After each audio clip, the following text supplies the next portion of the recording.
My mom looked at me with those wide, innocent eyes and said they could only afford one seat on the cruise. My sister was going. I was expected to be mature about it. They had no idea that while they were packing swimsuits and sunscreen, I was quietly packing up the entire house receipt by receipt. Sunlight filtered into the dining room of my parents' house, casting long shadows across the table where I sat across from my mother, father, and younger sister, Lydia. The Saturday morning air smelled like coffee and the cinnamon rolls my mother had warmed up, comfort food she only brought out when she wanted something or needed to deliver bad news. I should have known right then. My mother announced the 10-day Caribbean cruise with a theatrical flair that would have made a Broadway actress jealous. Her hands moved through the air as she described the ocean view cabin, the all-you-can-eat breakfast buffet, and the spa credits that came with the premium package. She painted such a vivid picture that I could practically smell the salt air and feel the tropical sun on my skin. "It sounds amazing," I said, genuinely happy for them. After the year they'd had Dad's health scare in March, Mom's anxiety about his recovery, they deserved a break. "When do we leave?" 2. The atmosphere shifted so abruptly I felt the temperature drop. My mother's animated hands froze mid-gesture. My father suddenly became fascinated with his coffee mug. Lydia, my 29-year-old sister who still hadn't figured out what she wanted to do with her life, looked anywhere but at me. "Am I going too?" I asked, that simple question hanging in the air like smoke. The silence didn't just hang there, it suffocated the room, pressing down on my chest until I had to remind myself to breathe.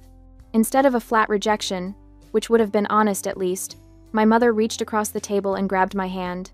Her fingers were warm, her grip tight, and her face arranged itself into an expression of perfectly practiced guilt. "Hinsley, honey," she began, her voice dropping to a conspiratorial whisper, dripping with that sweetness she reserved for manipulation disguised as maternal concern. "You know how hard this year has been. The Robinsons next door just got back from Italy, and your father, honestly, he feels like he's failing us. With the cut hours, he feels small. This cruise isn't just a vacation. It's about dignity. It's about showing everyone, showing himself that he can still provide a premium life for his family."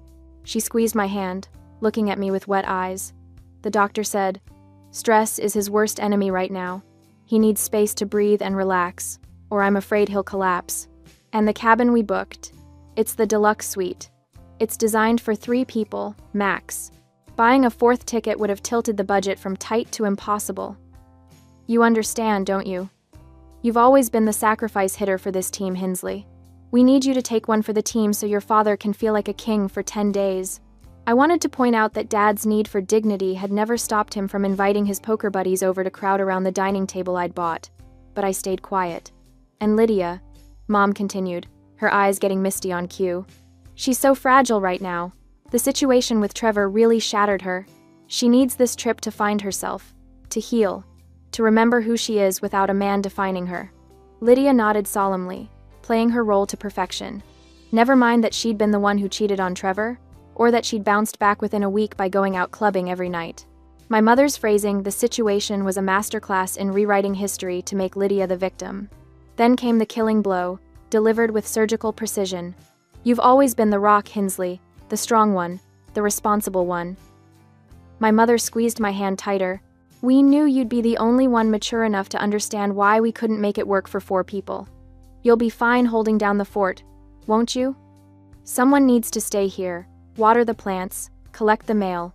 You understand, don't you, sweetheart?" It wasn't a question. It was a command wrapped in flattery, a weaponized compliment designed to silence any protest before I could form one. My father finally looked up from his coffee mug, clearing his throat. "It's been a tough year financially, Hinsley. We had to make some hard choices to keep up appearances. But you know we'd bring you if we could afford it." The lie sat between us like a third presence at the table. I knew the truth they weren't saying.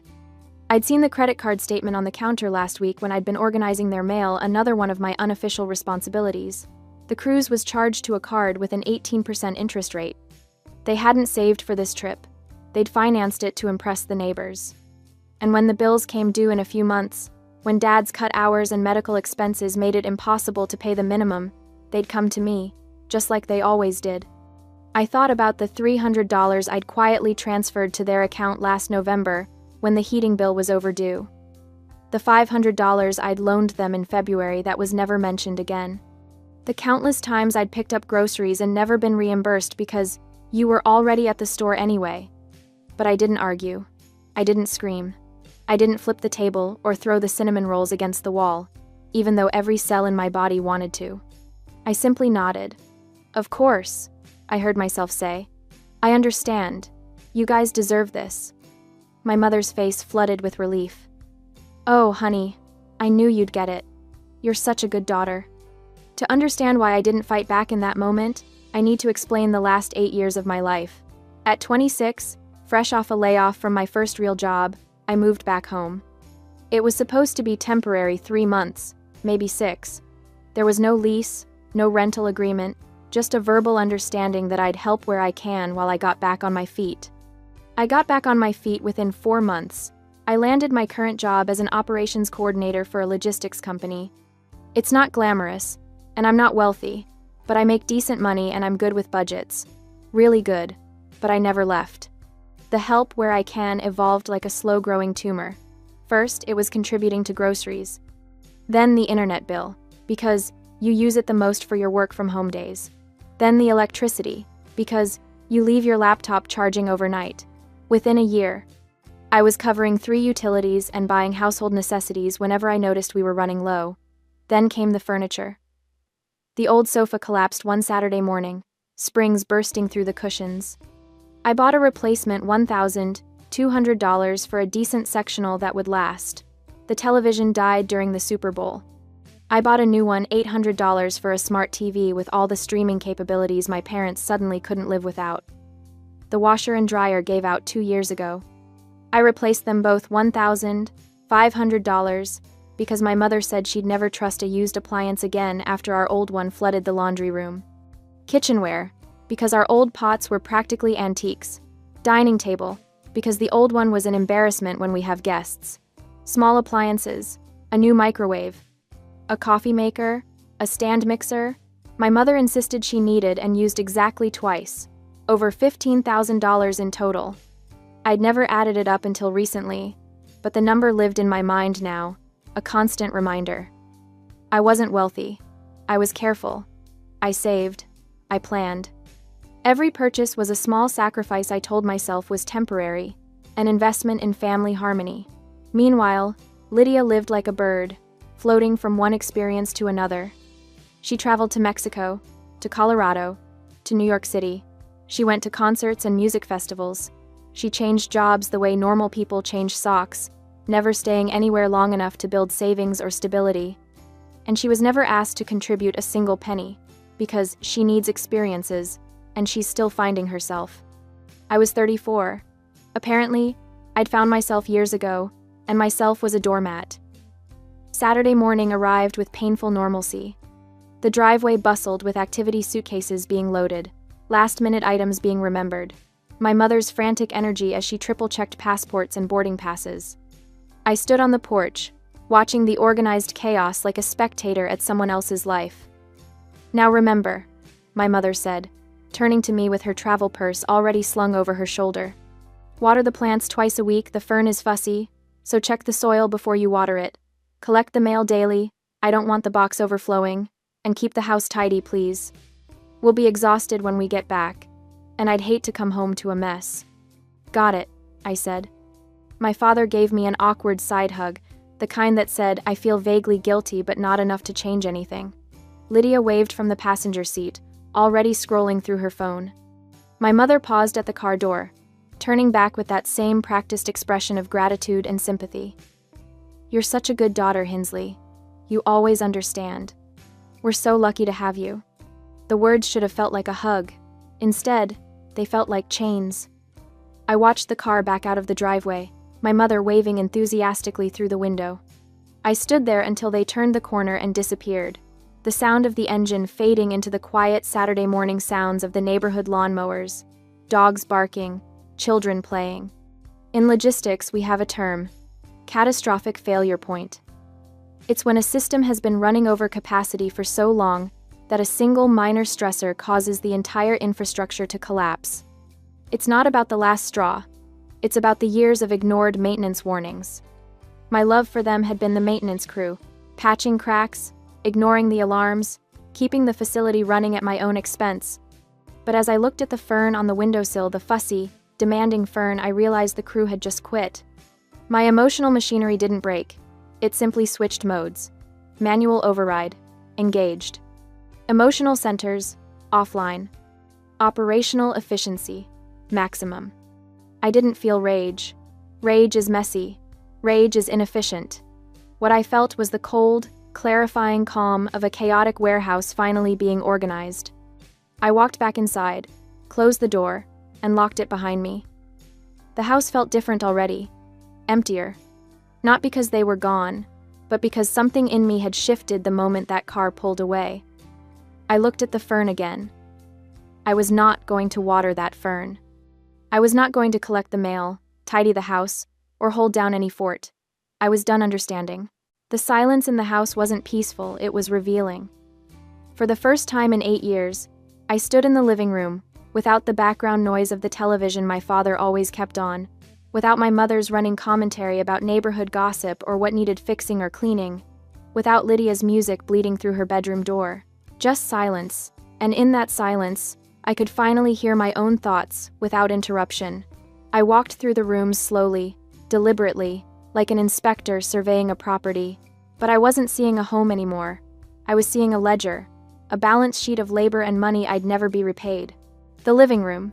The sectional sofa I'd bought with last year's Christmas bonus, $1,200. I remembered the sales associate promising it would last 15 years. I'd picked a neutral gray because Mom said it would go with everything. I ran my hand over the cushions, thinking about the 15 years I was supposed to have with this piece of furniture. Years I'd apparently gifted to people who couldn't even afford to take me on a cruise. The entertainment center, the television $800, purchased over 6 months of monthly payments because dropping that much cash at once would have destroyed my emergency fund. I'd set up all the streaming services, taught Dad how to use the remote, and watched my recommendations fill up with shows I never picked. The dining room, the table I'd saved 3 months to buy, another $600 that somehow never got discussed as my table, but became the family table within a week. I traced my finger along the edge, remembering how proud I'd been when it was delivered. How stupid. The kitchen, the stand mixer, $300, the new coffee maker, $150, the set of pots and pans, $400, that replaced the embarrassing antiques my mother complained about. All of it top quality, because when I buy something, I buy it right. That was my philosophy: invest in good things that last. How ironic that I'd never applied that philosophy to relationships. The laundry room, the washer and dryer set, $1,500 total, purchased after our old machine flooded the floor, and my mother had a complete breakdown about mold and water damage. I'd researched models for 2 weeks, read hundreds of reviews, and picked the most reliable consumer-rated set I could afford. These weren't just objects anymore. They were evidence. Evidence of a pattern I'd been too close to see. I climbed the stairs to my bedroom, the smallest of the 3, because Lydia needed the bigger one for her creative space, which mostly meant piles of clothes and abandoned hobbies. I sat at my desk and pulled open the bottom drawer, extracting a navy blue folder I'd kept since college. It was a habit from my work as an operations coordinator. I documented everything: order numbers, tracking confirmations, delivery dates, warranties. I filed receipts not because I suspected anything, but because losing documentation drove me crazy. If something broke under warranty, I needed proof of purchase.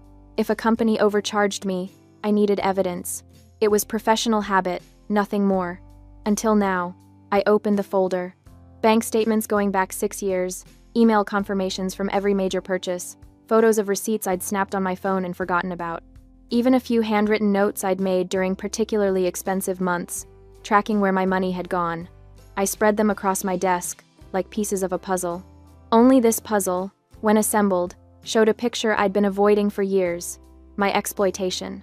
Sofa, $1,200, check. Television, $800, check. Washer and dryer, $1,500, check. Dining table, $600, check. Kitchen appliances, $850, check. Kitchenware, $650, check. Monthly utilities I'd been covering: internet, $80, Electricity averaged $150. Water during summer months, $60. Over 8 years. I opened my laptop and created a new Excel spreadsheet. Column A, item. Column B, cost. Column C, purchase date. Column D, current estimated value. My fingers moved across the keyboard automatically, that same efficiency I brought to logistics problems at work. This wasn't emotional anymore. This was data. Data I could quantify, organize, and weaponize. Total spent, $15,340. The number glowed on my screen like an accusation. $15,340. That was a decent used car. That was a year of rent. That was 6 months of savings I didn't have because I'd been furnishing someone else's life. This wasn't about the cruise. The cruise was just the final insult, the moment the pattern became impossible to ignore. This was about 8 years of being the responsible one, the rock, the daughter who always understands while being systematically drained. I closed the spreadsheet and sat back in my chair, staring at the ceiling. A water stain shaped like a cloud marked the corner, something I'd noticed 2 years ago and offered to have fixed. "Don't worry about it," Dad had said. "We'll get to it eventually." Eventually never came, but my contributions always did. The realization didn't crash over me like a wave. It crystallized, sharp and clear. I needed to leave, not eventually, not after the cruise. Not after having a family meeting, where I'd be gaslit into staying for just a little longer. Now, while they were gone. While I had 10 days to execute without interference. I opened my laptop again, but I didn't waste time browsing apartment listings or waiting for credit checks that take weeks. I'd learned long ago that residential moves are slow, bogged down by applications, reference checks, security deposit negotiations, and landlords who take forever to respond. Instead, I pulled up my corporate contacts from work. Our logistics company partners with corporate housing providers, furnished executive suites, designed for relocated employees, traveling consultants, people in transition, who need move-in-ready solutions immediately. I scrolled through my saved emails until I found it. Coastal Executive Suites. I'd booked accommodations there for visiting regional managers at least a dozen times. I knew their process. I knew their turnaround time. And I knew they valued corporate relationships, which meant minimal paperwork and fast approval. I called the direct line, bypassing the website entirely. Coastal Executive Suites, this is Marcus. Hi Marcus, this is Hinsley Graham with Davidson Logistics. I need an emergency 30-day booking for myself, personal situation. What do you have available for immediate occupancy? Let me check. We have a 1-bedroom ocean view suite available now. It's $2,500 for the month. All utilities included. Fully furnished, kitchen stocked with basics. Would need a credit card hold and your corporate employee ID for verification. $2,500. It was expensive, almost double what I'd pay for a regular apartment. But I had a secret weapon. An emergency fund I'd been quietly rebuilding since the washer and dryer disaster 2 years ago, specifically for a catastrophic event. I just didn't realize until now that the catastrophic event would be my own liberation. Perfect. I'll take it. How quickly can you have the paperwork ready? Give me 2 hours, I'll email everything over. I hung up and stared at my phone. 2 hours. In 2 hours, I'd have a place to go. A place that was mine, where I didn't owe anyone anything, where the furniture belonged to the rental company and I could walk away when the lease ended without leaving thousands of dollars behind. My hands weren't shaking. They should have been. This was the biggest decision I'd made in years, but they were steady. This was how I operated under pressure at work. Identify the problem, find the most efficient solution, execute without emotion. Hesitation was the enemy of logistics. I spent those 2 hours not panicking, but planning. I pulled up a mental inventory of what I actually needed to take. My clothes, my laptop, my documents, my personal items. Everything else in this house, the furniture, the appliances, the kitchenware, belonged to me by purchase, but they could stay. Let them keep it. Let them realize exactly what I'd provided the moment it was gone. No, wait, not everything would stay. I walked back downstairs, through each room, taking mental notes. The sofa stays. The TV stays. The washer and dryer stay. But I'd take the coffee maker, the good one, the one I bought because I actually like good coffee. I'd take the stand mixer my mother used twice. I'd take half the kitchenware, the pieces I actually used when I cooked for myself. No, wrong approach. That was thinking like someone who still cared about being fair. New strategy. I'd take everything I bought, everything with a receipt, everything I could prove was mine, and I'd leave behind only what I felt generous enough to leave. My email pinged. The rental agreement from Coastal Executive Suites, ready for digital signature. I read through it carefully, occupational hazard before signing. Move-in date, Tuesday. That gave me 3 days to execute the move during normal business hours, when none of the neighbors would question a moving truck. I set up mail forwarding online, effective Tuesday. My bank, my insurance company, my credit cards, all of it routing to the new address.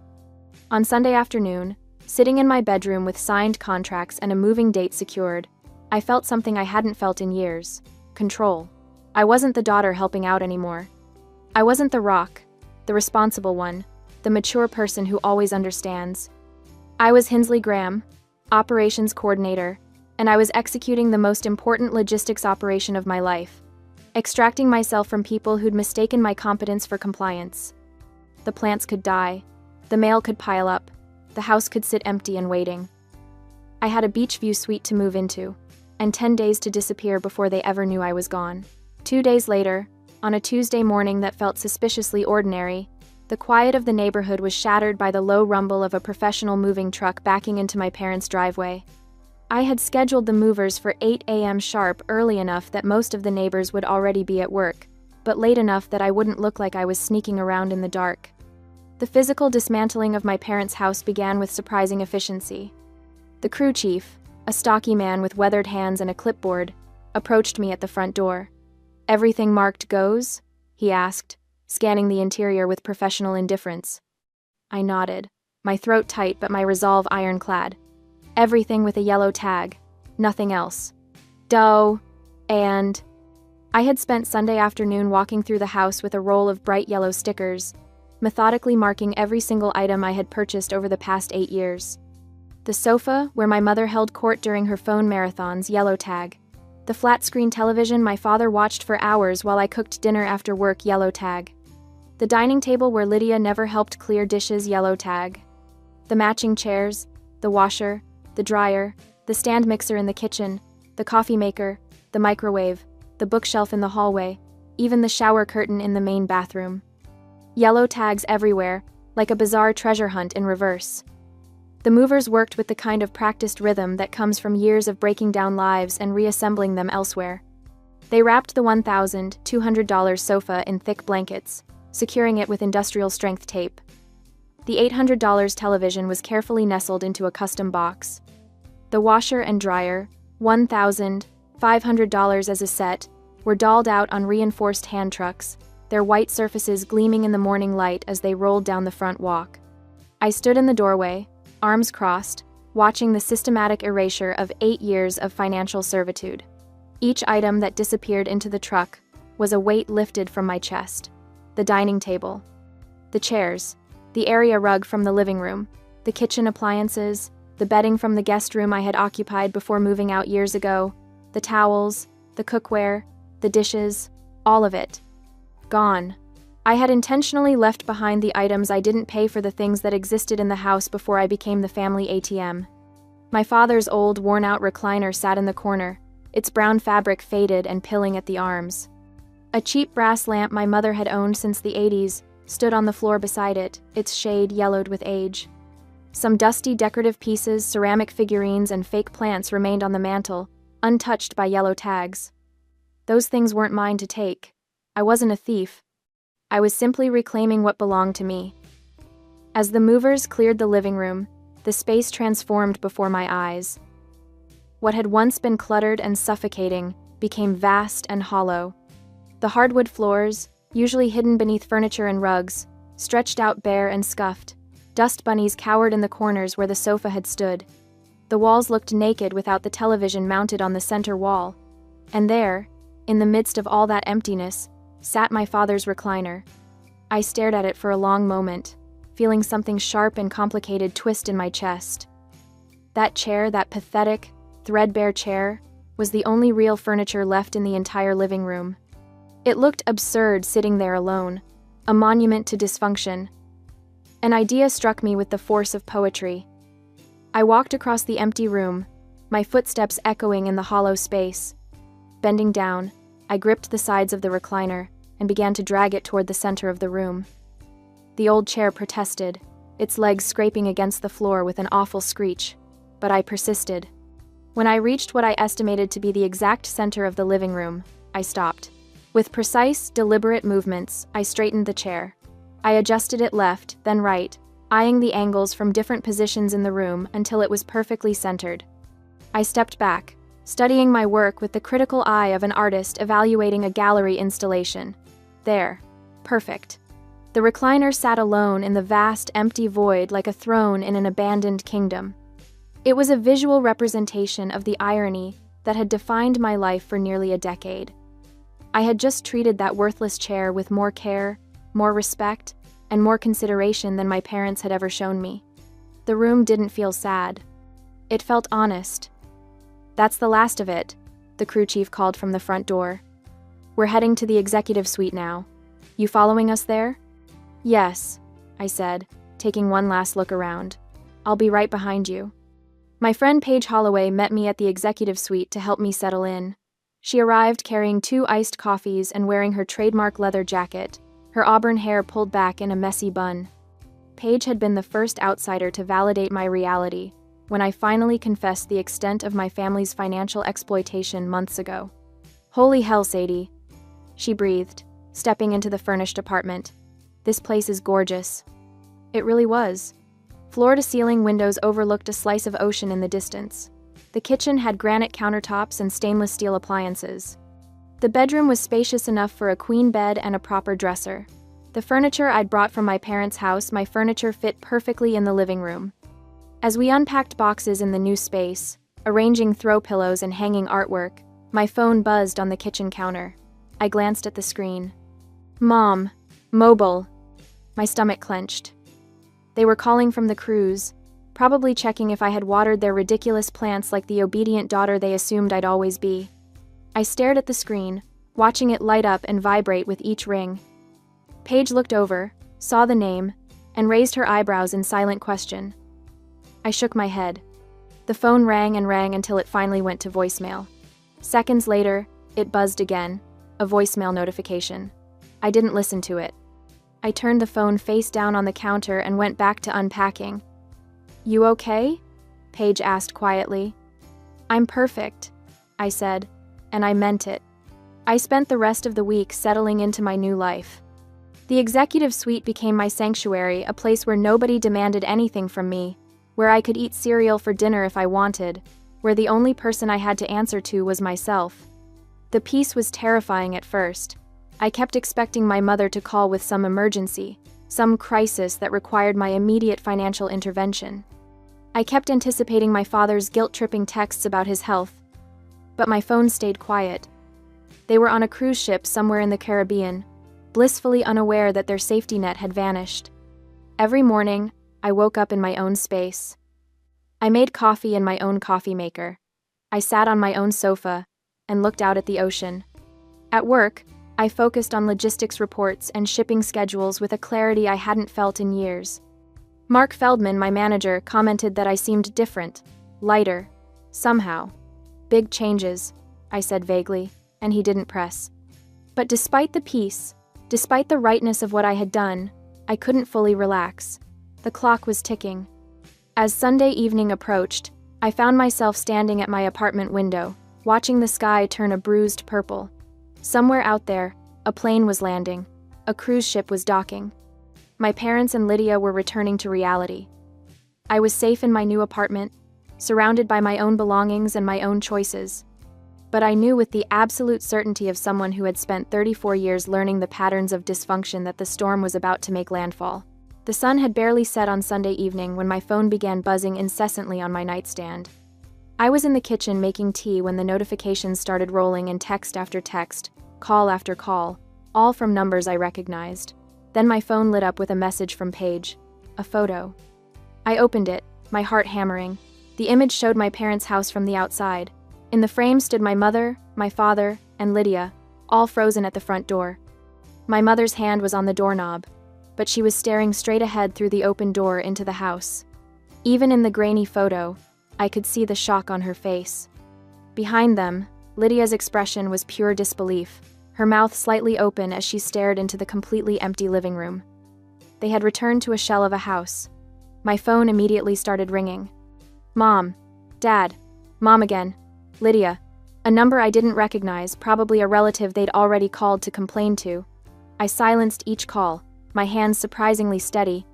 I had expected a delay in their reaction, maybe they'd spend a few hours assessing the damage, maybe call a lawyer first, maybe work themselves into a proper fury before confronting me. But I had miscalculated one critical detail. My phone buzzed with a notification that made my blood run cold. Location shared with family group. My stomach dropped like an anchor. The family safety circle. The tracking feature they had insisted I enable on my iPhone 3 years ago when my father was having health issues.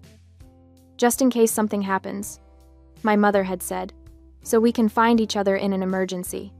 But it was never about emergencies. It was about surveillance. It was about knowing where I was at all times, about maintaining control even when I wasn't physically in their presence. I had gotten so used to it being there that I'd completely forgotten to disable it before I moved out. They didn't need to find me through a letter or a forwarding address. They tracked me down digitally like a lost piece of luggage, following the little blue dot on their iPhone straight to my executive suite complex. That same night, less than 2 hours after they'd landed, they found me. The pounding on my door was aggressive enough to rattle the frame. Through the peephole, I could see all three of them, my mother in front, my father behind her looking exhausted from travel, and Lydia hovering in the background with her arms crossed. Sadie, my mother shouted, her voice shrill even through the heavy door. We know you're in there. We can see you're here. End. More pounding. Harder this time. My mother was waving her phone at the door like she was trying to ward off evil spirits. Why aren't you answering? Open this door right now. I stood on the other side, watching them through the peephole, my heart racing but my mind clear. The violation of my privacy, the fact that they had tracked me like I was a criminal instead of their daughter, fueled my resolve more than their anger ever could. This was it. The moment I had been preparing for. I unlocked the door and opened it. They burst into my apartment like a SWAT team, my mother leading the charge. She stopped short when she saw the living room, saw her sofa, her television, her dining table, all arranged beautifully in my new space. What the hell do you think you're doing? She demanded, whirling on me. This was the strategic bait. I had to play this exactly right. I didn't scream back. I didn't try to justify myself immediately. I simply stood there, arms at my sides, and let them unload. My father stepped forward, his face red. We trusted you. We left you to watch the house, and you stripped it clean. But then his eyes darted to the spot where the TV was mounted on my wall, and I saw a flicker of something else calculation. He wasn't just mad the TV was gone. He was mad because he knew exactly who bought it. He knew the argument he was about to lose, and he was trying to shout loud enough to drown out the facts. Do you have any idea what we came home to? My mother's voice was climbing into hysteria. The house is empty. There's nothing left. Just your father's old chair sitting in the middle of the room like some kind of sick joke. Lydia finally spoke up from her position near the door, her voice dripping with disdain. I always knew you were jealous of me, but this is pathetic even for you. Jealous? I repeated quietly. Don't play dumb, Lydia snapped. You did this because you weren't invited on the cruise. Because Mom and Dad chose to spend time with me instead of their bitter, angry older daughter who's never had any fun in her life. My mother nodded vigorously. That's what this is really about, isn't it? You're punishing us for leaving you behind. You took everything we have because you couldn't stand that we were happy without you. You left us with nothing, my father added, and there was something in his voice that might have been genuine hurt if I didn't know better. How could you be so cruel? I let the accusations wash over me like waves. Each one was designed to make me feel guilty, to make me apologize, to make me put everything back and resume my role as the family ATM. But I just stood there, silent, taking it. To them, my silence looked like guilt. My lack of defense looked like shame. I appeared to be taking the hit, absorbing their rage like I had always absorbed their demands and manipulations. My mother studied my face, searching for cracks. When she saw what she interpreted as defeat, her posture shifted. She had won. Or so she thought. "We'll deal with this later," she said coldly, already turning toward the door. "When you've had time to think about what you've done." They left in a huff of righteous indignation, my mother's parting words hanging in the air. "You're going to regret this." The door closed behind them. I stood in my living room, surrounded by my own furniture, and allowed myself a small, grim smile. They thought they had the moral high ground. They thought I was just a bitter daughter who had acted out in a moment of petty revenge. They had no idea what was coming. Emboldened by my lack of defense, they launched their smear campaign within 24 hours. The story spread through the family network like wildfire. Phone calls to relatives, posts on social media that carefully avoided specifics, but painted a clear picture of victimhood. Whispered conversations in church parking lots and grocery store checkout lines. The narrative was simple and devastating. I had abandoned them. I had stolen their belongings out of spite because I wasn't invited on the cruise. I had left them an aging couple with health issues with nothing but the clothes on their backs. By Tuesday, I was getting messages. A distant aunt. "Sadie, your mother called me in tears. How could you do this to them?" A family friend I hadn't spoken to in years. "She said you left them with nothing. How could you?" A former neighbor. "I always thought you were such a sweet girl. I'm so disappointed." Each message felt like a paper cut, small but stinging. My mother had always been a master manipulator, but this campaign was particularly effective. She had positioned herself as the victim of a cruel, ungrateful daughter, and people were buying it. I felt the sting of the attack on my character. For a brief moment, I wondered if I should defend myself immediately, post my receipts online, expose the truth for everyone to see. But I didn't panic. At work on Wednesday, my manager Mark Feldman pulled me aside.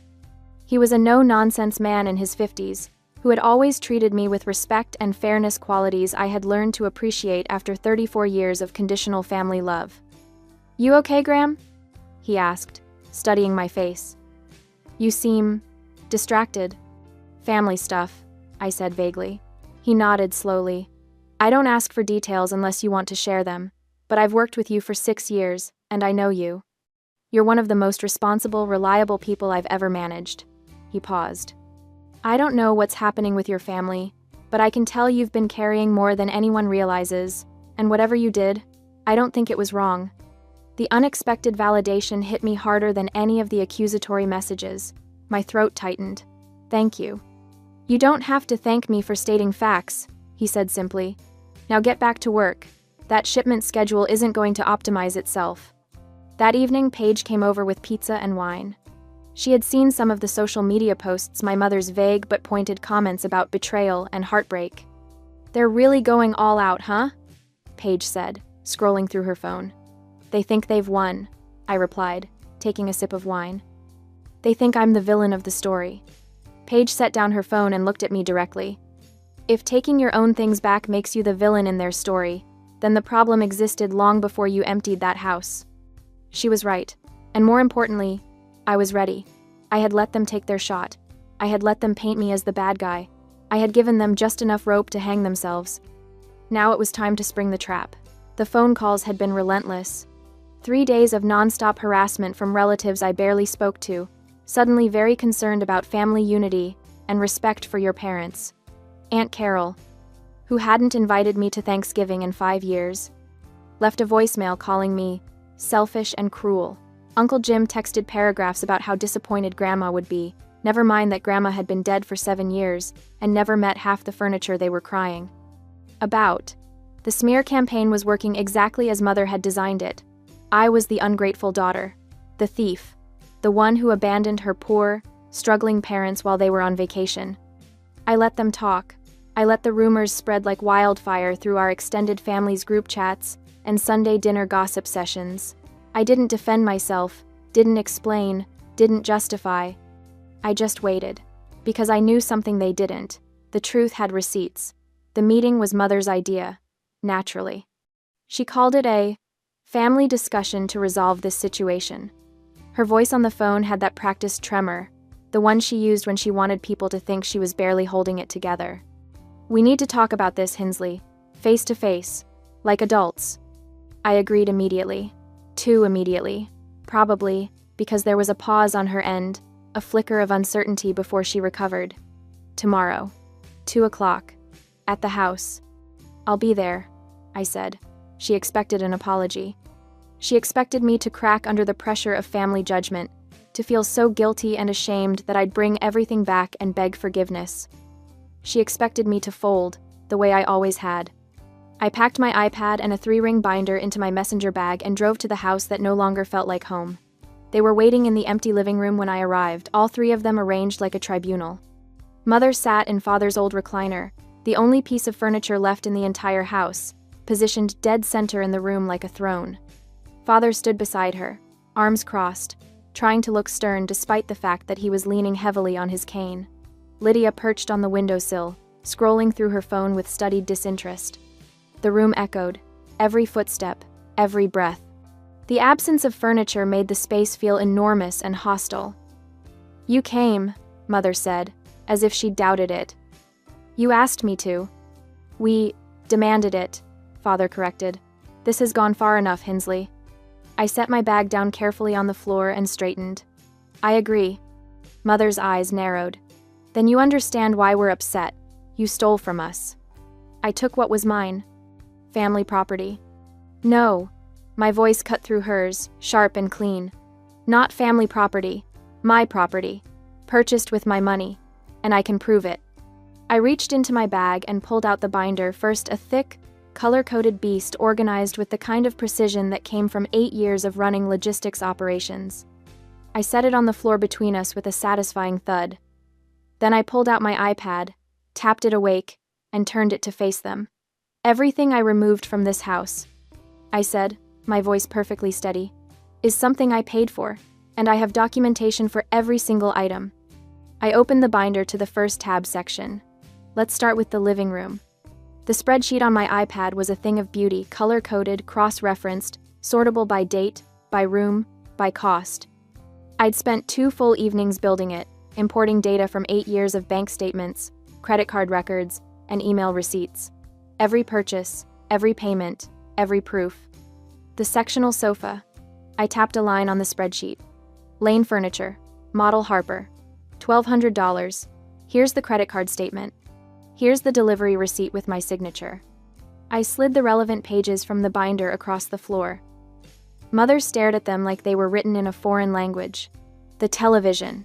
Samsung, 65-inch 4K, $800. Purchased when the old one died. Best Buy receipt. Extended warranty in my name. Another page. Another line highlighted on the screen. The coffee table. The end tables. The lamps. The area rug. I tapped through each one, methodical and relentless. All mine. Purchased between 2017 and 2022. Total value for the living room alone, $4,300. Father's face was turning an alarming shade of red. "This is ridiculous." The kitchen. I didn't let him finish. KitchenAid mixer, $350. Cuisinart food processor, $120. The entire set of all-clad cookware, $600. The kitchen table and chairs, solid oak, custom ordered, $900. "We needed those things," Mother said, but her voice had lost its confident edge. "You needed them. I bought them." I scrolled down. The washer and dryer, $1,500, purchased when the old ones finally died. Installation included. Here's the Home Depot receipt. Here's the service warranty. Here's the credit card charge. I looked up at them, meeting each of their eyes in turn. The guest room furniture, Lydia's room, $800, the desk in the office, the filing cabinets, the bookshelf, the vacuum cleaner, the steam mop, the air purifier in the master bedroom. Tap, tap, tap, each item lighting up on the screen, each receipt sliding across the floor. Would you like me to continue? Because I can. I have 8 years of documentation. Every appliance, every piece of furniture, every household item I purchased to keep this place functional, while you spent your money on cruises and wine club memberships and Lydia's travel fund. The silence was deafening. I zoomed out on the spreadsheet, showing them the full scope. The total value of items I removed from this house is $15,743. That's the sum at the bottom. That's what I invested in your comfort over 8 years while paying you $1,200 a month in rent. I let that sink in. Watched the math hit them like cold water. $15,000 in furniture and appliances, plus 96 months of rent at $1,200 per month. That's $115,200. That's what I gave you. And what did I get in return? Nobody answered. A bedroom, a curfew, a tracking app on my phone, and a family that called me selfish for wanting my own life. Mother's mouth opened and closed. Father looked at the papers scattered on the floor like they might spontaneously combust. Lydia had finally stopped scrolling, her phone forgotten in her lap. You said I stole from you, I continued, my voice still calm, still professional. But the truth is, you've been stealing from me for 8 years. You took my money, my time, my independence, and my dignity. You took and took and took, and you called it family. I closed the binder with a decisive snap. The only thing I took was what already belonged to me, and if you want to dispute that, I suggest you find a lawyer. Because I guarantee you won't like what they tell you about the legal definition of theft. The power in the room had shifted so completely it was almost visible. The empty space that was supposed to intimidate me, supposed to show me the destruction I'd caused, it showed them instead. It showed them exactly how much I'd carried, how much I'd provided, how much they'd depended on someone they treated like a servant. Mother tried one more time. We're still your parents. And I'm still your ATM, apparently. I picked up my iPad and tucked it back into my bag. But that account is closed now, permanently. I left the binder on the floor, a parting gift. Let them sit with it. Let them read through 8 years of evidence that they'd been exploiting me while calling it love. The meeting with Lydia happened 3 days later. Her idea, communicated through a terse text. Can we talk? Just us. That diner you like near the beach. I almost said no. Almost. But I wanted to see if she'd finally acknowledge her role in this, or if she'd keep playing the innocent bystander. She was already there when I arrived, sitting in a booth by the window, her usual spot when we used to meet for brunch. She looked tired, no makeup, hair in a messy ponytail, wearing a sweatshirt I'd bought her for Christmas 2 years ago. Hey, she said when I slid into the seat across from her. Hey. We ordered. She got the avocado toast and an iced latte. I got a turkey club and coffee. We ate in near silence, the kind of uncomfortable quiet that used to be filled with her stories about travel plans or whatever drama was happening in her friend group. The check came on a small black tray, placed exactly in the center of the table. Lydia glanced at it, then went back to her phone, scrolling, waiting. I watched her for a moment, this woman I'd protected and subsidized and enabled for years. My little sister, the golden child, the one who never had to worry because I worried for her. I picked up the check, calculated my portion, sandwich, coffee, tip, and placed 2 bills on the tray. $18 exactly. That's mine, I said, standing up. Lydia's head snapped up. She stared at the money, then at me, her expression shifting from confusion to comprehension, to something like shock. Wait, what? My share. $18. I slung my bag over my shoulder. Your total is about 22. They take card at the register. Hinsley. Her voice cracked slightly. Are you serious right now? Completely. She looked down at the check again, then at the money I'd left, then back at me.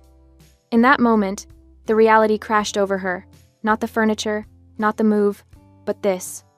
This small, everyday interaction we'd had dozens of times, where I always paid because I always paid for everything. I can't believe you're doing this over $20, she said, but there was no heat in it, just disbelief. It's not about $20, Lydia. It's about the fact that you expected me to pay. Just like you expected me to pay for everything else. Just like you expected me to keep subsidizing your life while you figured out what you wanted to do with yourself. I didn't ask you to do any of that. You didn't have to. You just let me. I adjusted my bag. And you knew, didn't you? You knew Mom and Dad favored you. You knew they expected more from me than from you. You knew it was unfair. She didn't deny it. For once, she didn't deflect or play dumb or change the subject. Yeah, she said quietly. I knew. And you said nothing. Would it have changed anything if I did? It would have meant you saw me, really saw me, instead of just enjoying the benefits of my sacrifice. Lydia's eyes were shining now, but I felt nothing. No guilt, no sadness, no desire to comfort her. I'm sorry, she whispered. I'm sure you are. Sorry, it's over, probably. I headed for the door, then paused and looked back. Your tab's still on the table. Better handle it before they think you're dining and dashing. I left her there, staring at a $22 check like it was a mirror showing her something she didn't want to see. The smear campaign died within a week. Hard to call someone a thief when they have 8 years of receipts proving ownership. Hard to paint someone as cruel when they have documentation showing they paid over $100,000 in rent and expenses. I didn't blast my defense all over social media. I didn't need to. I simply responded to the family friends who reached out: Aunt Carol, Uncle Jim, a few cousins, with calm, factual corrections. I understand my parents told you I stole from them. That's not accurate. Everything I took, I purchased. I have receipts if you'd like to see them. Most didn't ask for proof. The confidence in my voice was proof enough. The narrative crumbled because it was built on a lie, and lies can't withstand the weight of truth, especially truth that comes with spreadsheets. Mother called 2 weeks later. We need to talk.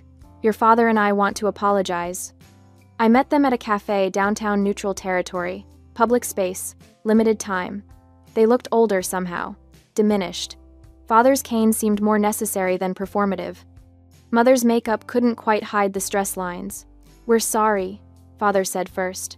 We never realized how much you were doing, how much you were carrying.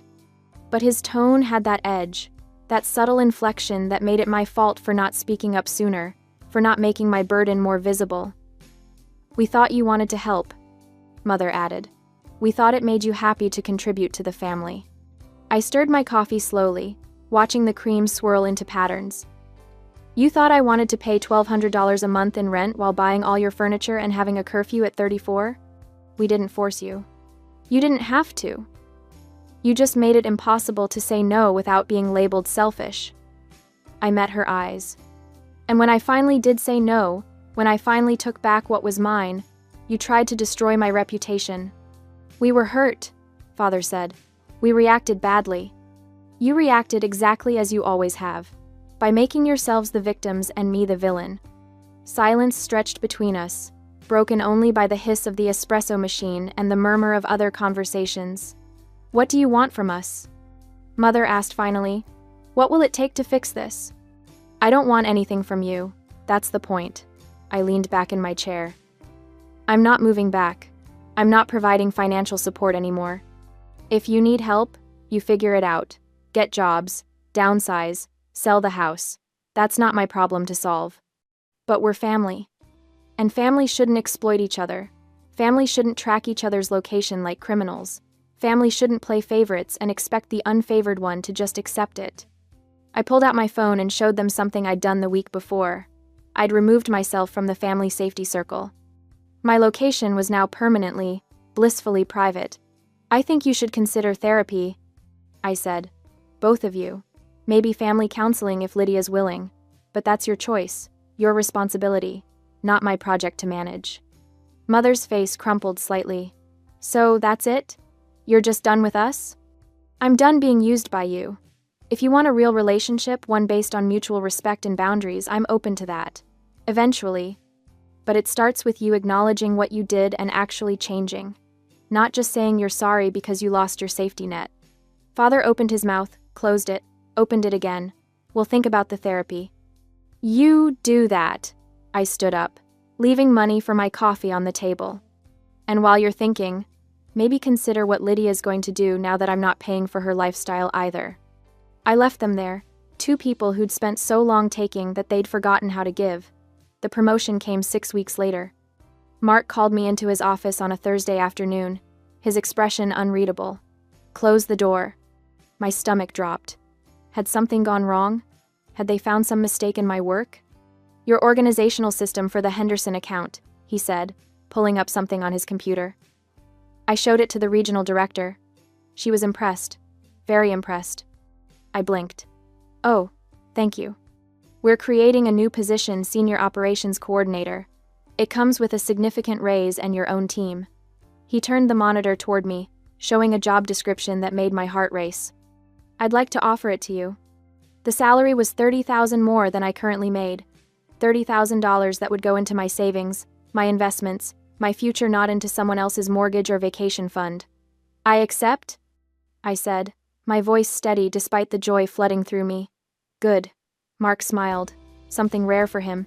You've been carrying a lot outside of work, Hinsley. I don't know the details, but I've seen the change in you these last few months. You seem lighter. I am, I said.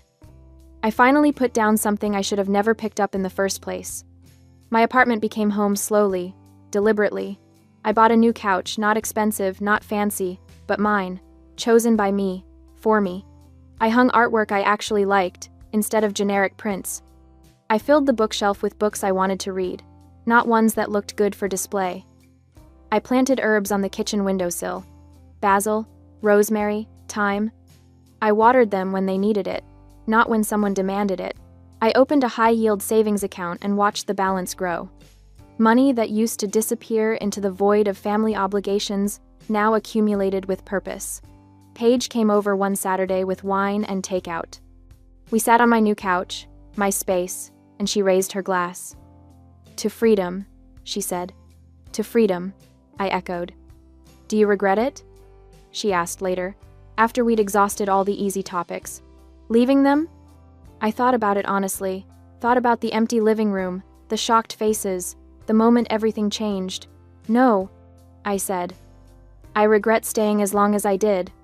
I regret all the years I let them convince me that sacrifice equaled love. But leaving?